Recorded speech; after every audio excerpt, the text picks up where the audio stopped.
기대해.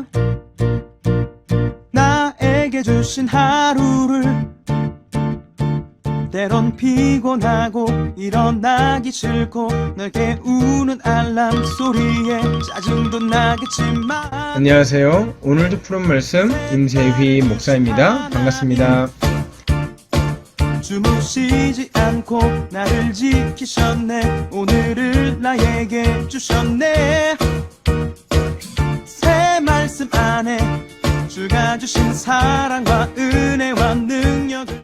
오늘 하나님께서 우리에게 주시는 말씀 레위기 19장 9절부터 10절까지 말씀입니다.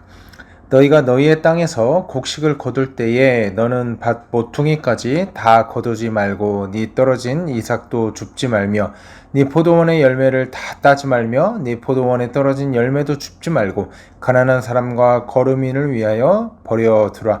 나는 너희의 하나님 여호와니라. 아멘. 레위기 19장 1절 2절을 가만히 보면 하나님께서 모세한테 이렇게 말씀하십니다. 너는 이스라엘 자손의 온 회중에게 말하여 이르라. 너희는 거룩하라. 이는 나 여호와 너희 하나님이 거룩함이니라. 그러니까 모세를 불러가지고 야 이스라엘 백성들 너희들 거룩하게 생활하라고 해라. 왜냐면 내가 거룩하니까 너희도 거룩해야 된다. 이렇게 말하고선 거룩에 대한 몇 가지 규례를 주시는 본문이 오늘 우리가 읽어본 19장 본문입니다. 그런데 참 재밌는 게요. 3절부터 8절까지는 제사에 관한 것들, 소위 말해서 영적인 거룩을 이야기하시고선 9절부터 37절, 레위기 19장의 마지막 절까지는 무엇에 대해서 말씀하시냐면 사회적 책임에 대해서 끊임없이 강조하고 말씀하고 계십니다. 여러분, 사회적 책임이 무엇입니까? 그리스도인이라면, 예수 믿는 사람이라면, 하나님의 자녀라면 그저 구원받은 것으로 끝나는 것이 아니라 우리가 이 땅에 살아가면서 우리의 책임이 있다는 거예요. 이웃을 사랑하고 이웃을 돌보아주고 이웃을 압제하지 말며 가난한 자들을 살게 하고 연약한 자들을 품어줘야 하는 이러한 사회적 책임이 우리 그리스도인들에게 있다고 말하는 거죠. 구체적으로 보면 9절하고 10절에 이렇게 말하고 있습니다. 너희가 너희의 땅에서 곡식을 거둘 때에 너는 밭 모퉁이까지 다 거두지 말고 떨어진 이삭도 줍지 말아라. 이렇게 말하고 있어요. 여러분, 9절에 보면 너희의 땅에서 라고 말하고 있잖아요. 다른 땅에서 말하는 것이 아니라 내 땅에서, 내가 내 땅에서 곡식을 줍겠다는데, 내가 내 땅에서 추수를 하겠다는데 그걸 좀 남겨두래요. 그렇죠?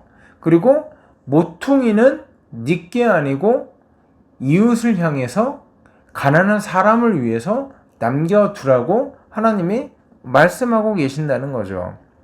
그리고 10절에 뭐라고 합니까? 내 포도원의 열매를 다 따지 말라. 이것도 주인이 누구라는 거예요? 네가 주인이긴 하지만 포도원의 열매를 네가 다 따먹지 말고 좀 남겨놔라. 이렇게 말씀하고 있다는 거예요.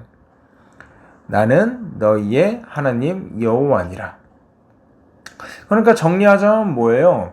하나님은 거룩하시고 그렇기 때문에 너희도 거룩해야 되는데 그 거룩한 삶이 구체적으로 어떤 삶이냐? 이웃을 위해서 내가 마땅히 누릴 수 있는 것들을 포기하는 손해보는 삶이다 라고 오늘 본문에서 이야기하고 있는 것입니다. 여러분, 거룩하면 굉장히 좀 영적이고 추상적일 거라고 우리가 생각을 하잖아요. 여러분, 거룩이란 단어를 이렇게 생각하면 뭐가 떠오르십니까? 이렇게 예배를 잘 드리는 것, 하나님 앞에서 흠없이 깨끗하게 살아가려고 하는 것, 물론 그것도 거룩이죠. 그런데 오늘 본문이 말하고 있는 거룩은 무엇입니까? 이웃을 위해서 사랑하는 것, 이웃을 위해서 손해보는 것, 이웃을 위해서 내가 마땅히 누릴 수 있는 권리를 포기하는 것, 그게 거룩이라고 오늘 본문에서 말하고 있는 것입니다. 그렇습니다, 여러분. 거룩은 다른 것이 아니고요. 이웃을 사랑하는 것입니다. 이웃에게 사회적 책임을 다해주는 것입니다. 내가 마땅히 누릴 수 있는 내 곡식과 포도들을 그들을 위해서 남겨두는 것입니다. 내가 마땅히 누릴 수 있고 내 권리를 주장할 수 있지만 그들이 먹고 살게 하기 위해서 또 그들을 보호하기 위해서 내 권리를 포기하고 내가 약간 손해보는 것, 그것을 오늘 하나님께서는 거룩한 백성의 삶이라고 이야기하고 있는 것입니다.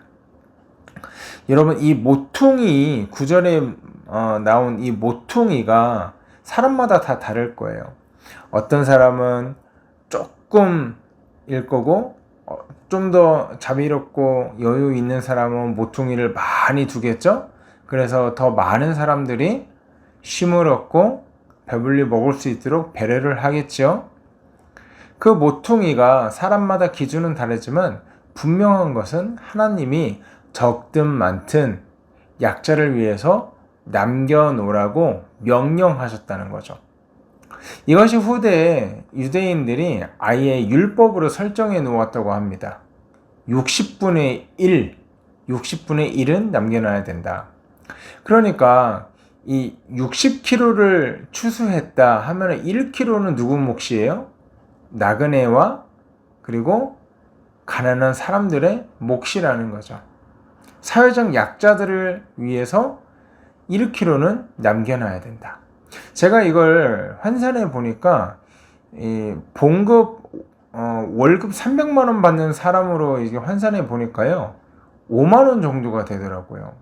한 달에 5만 원은 네가 쓸 돈이 아니고 이웃을 향해서 가난한 사람들을 위해서, 너의 도움이 필요한 사람들을 위해서 네가 남겨놔야 되는 돈이다. 오늘 현대를 살아가는 우리의 삶에, 우리의 월급에 좀 적용을 해본다면 이제 5만 원, 또 10만 원, 15만 원 이렇게 될 수 있을 것 같아요. 여러분 어떤가요? 5만 원 내지 10만 원, 이웃을 위해서 도움이 필요한 불쌍한 연약한 사회적 약자를 위해서 우리 흔쾌히 이것들을 기쁜 마음으로 손해볼 수 있나요?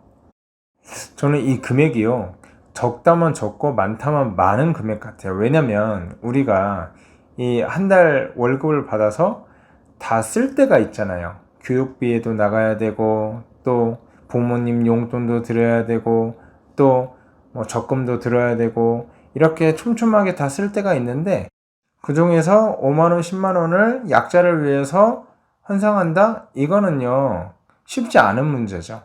왜냐면 그만큼 우리의 씀씀이를 줄여야 되기 때문이죠. 우리가 좀 덜 먹고, 우리가 좀 덜 쓰고, 덜 모으거나 아니면은 덜 사입어야 되는 거거든요.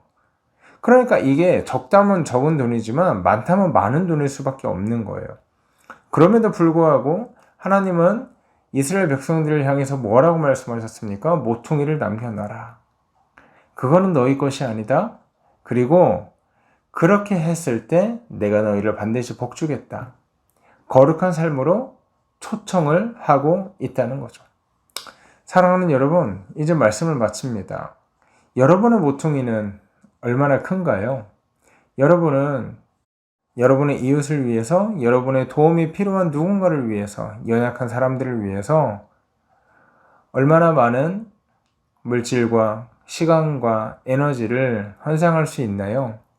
하나님께서는 그 손해를 의미 없다 하지 않으시고 거룩하다 이렇게 평가하실 거예요.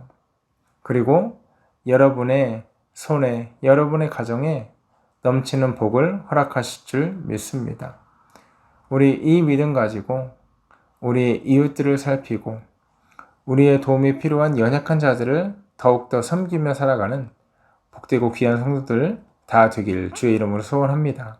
이 시간 기도하실 때 하나님, 우리의 도움이 필요한 이웃들 위해서 헌상하는 것 아끼지 않게 하시고 하나님께서 복의 복을 더하여 주시옵소서. 이렇게 기도하고요, 오늘 하루 힘차게 시작하는 저와 여러분 되기를 주의 이름으로 소원합니다. 함께 기도하겠습니다.